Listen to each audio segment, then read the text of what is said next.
Salut, c'est Romaric. Dans cette vidéo, qui n'est pas le contenu en lui-même, je te présente et je te partage mon travail créatif et ésotérique le plus abouti, que je me suis enfin motivé à scanner.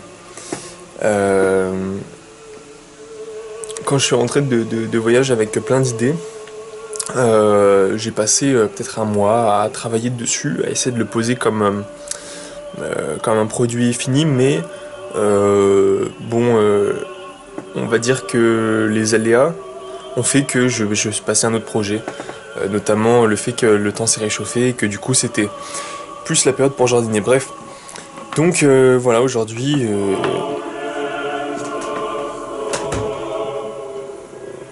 j'avais besoin de calme, donc je me suis dit tiens, c'était la bonne occasion pour te partager ça, surtout que ce matin j'ai marché sur un tout petit bout de verre et qui m'est rentré dans le pied. Je me suis dit mais si ce petit bout de verre rentre dans un vaisseau sanguin qui remonte jusqu'à mon cerveau, je pourrais ne être plus jamais en mesure même de scanner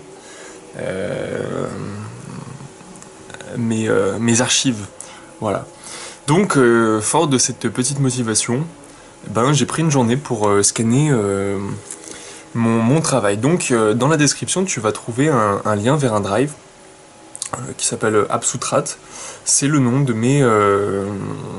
de mon travail. Donc avant de commencer la lecture, il y a 1, 2, 3, 4, il y a 7 dossiers.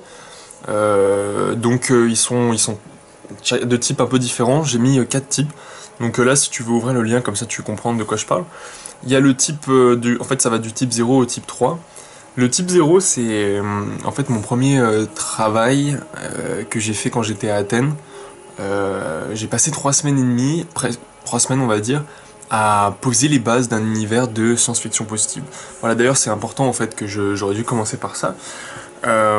Qu'est-ce que c'est que ce travail, je vais pas dire cette œuvre parce qu'elle n'est pas finie, mais c'est un essai pour poser des idées de science-fiction très éloignées, reprenant des concepts,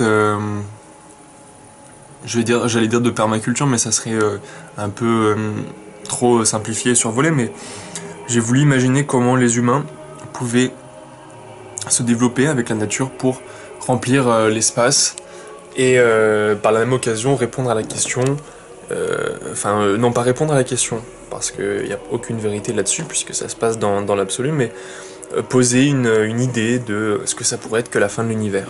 Voilà. Donc voilà, le dossier qui s'appelle Type 0, c'est pas une histoire. C'est vraiment l'univers. J'essaie de...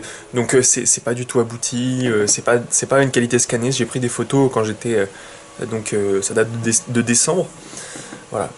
Et depuis, en fait, ça a eu le temps de faire un peu de chemin dans ma tête. Et quand je suis rentré, j'ai essayé de transformer cet univers, de le rendre racontable. Mais c'est très difficile parce que dans un univers de science-fiction positive, il manque de problèmes. Donc il manque de suspense. Donc c'est difficile de trouver une histoire. Ce qui fait que, à force d'évoluer, tu verras dans les différents types, tu te doutes que du 0 au 3 c'est de plus en plus abouti. J'ai essayé de raconter la chose, mais je t'avoue que c'est un peu difficile. C'est plus en fait un recueil d'idées que j'essaie de rendre un peu poétique, mais c'est difficile parce que je parle de concepts qui sont pas explicables, bien sûr avec des mots. Ça me rappelle cette petite histoire bouddhique où il y a Bouddha qui est là avec ses amis. Et puis il tourne, il est là pour leur apprendre la voix. Puis il tourne une fleur dans sa main. Et il y a un de ses disciples qui sourit. Et du coup, Bouddha il lui donne la fleur et il dit que voilà, il a compris la voix. C'est-à-dire que c'est une transmission qui peut pas se faire par mots.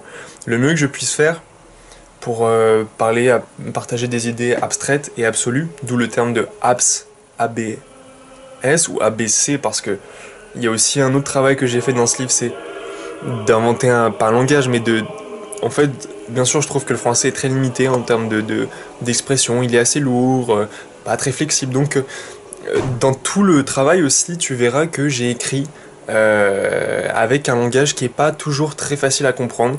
Je pense que si, voilà, c'est pas toujours très ergonomique. Le type 1, donc il y a 3 volumes. Là, c'est écrit plus ou moins en français, donc c'est compréhensible. Mais dans les autres type 2 et type 3, je commence à employer des lettres. Donc il y a des lettres à russe. Il y a des petits changements aussi, comme le S qui devient tout le temps un C, le S qui est tout le temps un C, voilà, comme en russe. Ou j'ajoute même des éléments de vocabulaire, où là je suis plus proche de l'anglais qui a cette capacité à faire des mots d'une syllabe ou de peu de syllabes, et du coup gagner en fluidité. J'ai aussi utilisé un petit système de préfixes, de suffixes. J'essaie aussi de mettre des petits idéogrammes, mais là les idéogrammes ne nuisent pas à la compréhension, puisque c'est plus de la décoration. Voilà, c'est pas critique dans la compréhension pas dans la compréhension, parce que je pense pas que ce soit compréhensible. C'est plus, en fait, ce que je te partage, c'est juste un volume incroyable d'idées abstraites, d'idées absolues, d'idées ésotériques. Voilà, je sais pas ce que t'en feras. Le type 1, donc c'est un storyboard. Le volume 1, c'est la version 2. Alors, il faut comprendre l'historique du truc, hein. Si tu veux lire dans le sens où moi je l'ai fait, ça commence par le dossier type 0, que j'ai fait en décembre, et puis ensuite j'ai commencé avec type 2, volume 0, puis type 2, volume 1, qui sont des storyboards avec des images, qui sont pas forcément très ergonomiques à lire, puisque en fait au milieu de la narration, je pose un peu du vocabulaire, des trucs comme ça, donc ça casse le rythme, c'est clair, mais c'était un essai, quoi, voilà. Donc j'ai fait ça, et puis ensuite, quand j'étais Enfin, j'ai dit ouais, type 2, volume 0, type 2, volume 1. Ensuite, j'ai essayé de réécrire un peu, enfin de projeter les storyboards des épisodes, entre guillemets, d'après. Donc là, il y a le type 1, volume 2 et type 1, volume 3, qui sont juste voilà, c'est juste des storyboards un peu sur le même concept. Enfin, des storyboards, mais que du texte, sans dessin, mais sur voilà, sur le schéma des types 2, c'est-à-dire, c'est comme s'il y avait une page pour chaque paragraphe, quoi. Voilà. Et puis, je trouvais que, voilà, comme il y avait un côté pas très ergonomique, j'ai essayé de réécrire un peu le volume 1. Donc dans type 1, volume 1, c'est un storyboard du texte qui m'a permis un peu de changer la narration, de changer ce que je voulais mettre. Donc là, ça part très très ésotérique, ça part... bon voilà, tu verras que c'est pas... c'est pas du contenu très fluide. Je compte travailler dessus encore dans le futur, mais c'est vrai que l'été, je suis plus attiré par l'extérieur que par le travail intérieur, donc peut-être plus tard je refournirai le travail pour finaliser, ou peut-être que je trouverai quelqu'un avec qui échanger, avec qui donner une forme différente, voilà, avec qui associer des idées, parce que bon, ce que je fais, c'est de l'expérimentation. Il y a pas de, je suis pas du tout fixé sur le format. Quand j'étais à Athènes et que je faisais ce petit carnet, je le faisais entouré de gens, il y a des gens qui me disaient, mais ah, tu devrais en faire bah, une bande dessinée, mais il y en a qui m'ont même dit un film, ou moi je pensais même à un jeu, tu vois, un jeu vidéo. Mais bon, on n'est pas à l'époque où les jeux vidéo sont assez ergonomiques, donc je pense que ce serait une grosse perte de temps de passer du temps à développer un jeu là-dessus.